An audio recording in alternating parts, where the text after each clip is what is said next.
إسرائيل دايما تحب تجري ورا الأقوى، ويمكن جربتوها لما كانت بريطانيا هي العظمى في العالم. إسرائيل كانوا بيقولوا لبريطانيا إحنا الحليف الأوحد لبريطانيا، وإحنا نعتبر جزئية من بريطانيا، وفضلوا لغاية ما أخذوا وعد بولفورد. لما النجم بتاع بريطانيا ابتدى يهبط وطلع نجم أمريكا، خلعت إسرائيل من بريطانيا وقالت لأمريكا إحنا انتوا كام ولاية؟ 52، اعتبروا إسرائيل الولاية 53. ولما هتسقط أمريكا ويطلع الوحش، إسرائيل هترجع للوحش وتتحد معاه عن طريق هذا النبي اللي هو الخروف، اللي هو بيدعي إن هو المسيح الدجال المعاند والمقاوم لله، واللي هيجدف على اسم الله واسم المسيح بالصورة الكاملة. والمسيح نفسه وهو طالع للسماء قال لنا جملة خطرة جدا: ألعله عندما يأتي ابن الإنسان ثانية هل سيجد الإيمان على الأرض؟ الإيمان بيتضعضع. فلما بوق الملاك الثاني فكأن جبلا عظيما متقد بالنار، الوحش اللي ليه 7 رؤوس و10 قرون، ألقي إلى البحر. البحر رمز للأمم، رمز للعالم. فصار سلة البحر دما، هيسفك دم كتير. ومات سلسل خلائق التي في البحر، لا يقصد السمك لكن يقصد البشر اللي موجودين في أوروبا. تلت الخلائق التي في البحر التي لها حياة. وكمان وأهلك تلت السفن، لأنه انتوا عارفين أوروبا هي اللي ادت التكنولوجيا لأمريكا، وأمريكا هتقع وأوروبا هيضيع التجارة.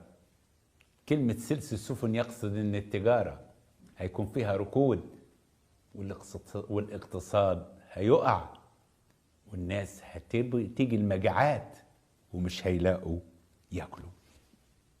ده البوق الثاني. البوق الثالث: ثم بوق الملاك الثالث فسقط من السماء كوكب عظيم، النبي الكذاب اللي هيطلع من إسرائيل.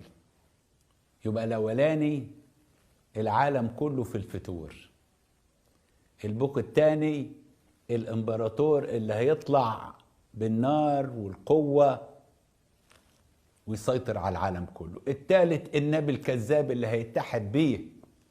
ولما يطلعوا الاثنين دول هينضم لهم الشيطان لما ميخائيل يسقط إلى الأرض ويصير الثالوث الأنجس.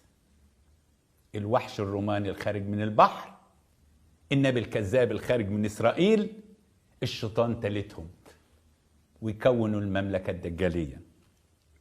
ثم بوق الملاك الثالث فسقط من السماء كوكب عظيم. ليه بيسميه كوكب؟ لأن رجل دين. دايما رجال الدين يسموهم كواكب. فاكر الكواكب السبعة؟ قال هم ملائكة الكنائس السبعة اللي بيخدموا. فكلمة كوكب يعني رجل دين، رجل دين يهودي. ويسميه الخروف، له قرنين في رؤية 13 لما نوصل.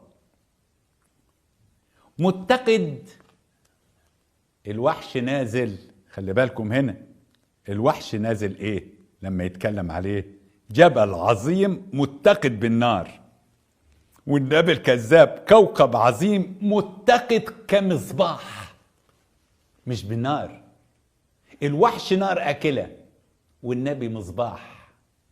المصباح النور ليه عملين: عمل الإحراق وعمل النور.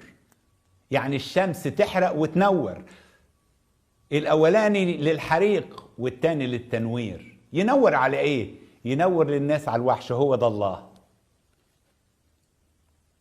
ويخلي الناس تعبد الوحش. وانت عارف إسرائيل دايما تحب تجري ورا الأقوى، ويمكن جربتوها لما كانت بريطانيا هي العظمى في العالم. إسرائيل كانوا بيقولوا لبريطانيا إحنا الحليف الأوحد لبريطانيا، وإحنا نعتبر جزئية من بريطانيا، وفضلوا لغاية ما أخذوا وعد بولفورد. لما النجم بتاع بريطانيا ابتدى يهبط وطلع نجم أمريكا، خلعت إسرائيل من بريطانيا وقالت لأمريكا احنا انتوا كام ولاية؟ 52، اعتبروا إسرائيل الولاية 53. ولما هتسقط أمريكا ويطلع الوحش، إسرائيل هترجع للوحش وتتحد معاه عن طريق هذا النبي اللي هو الخروف، اللي هو بيدعي ان هو المسيح الدجال المعاند والمقاوم لله، واللي هيجدف على اسم الله واسم المسيح بالصورة الكاملة. فهنا لما يجي يتكلم يقول اني متقد كمصباح ووقع على سلسل انهار. خلي بالك، مش البحر، الانهار يعني المية العذبة. المؤمنين من اليهود، شعب اليهود الشعب المختار، يشبهه بالانهار. فوقع على سلسل انهار وعلى ينابيع المياه. ايه هي ينابيع المياه؟ اللي هي كلمة الله، كتاب ربنا. يقول لك سيبك من كتاب ربنا، ده لأجيال ما ينفعش. لازم كده نتحرر ويبقى لنا فكر جديد وتعاليم جديدة.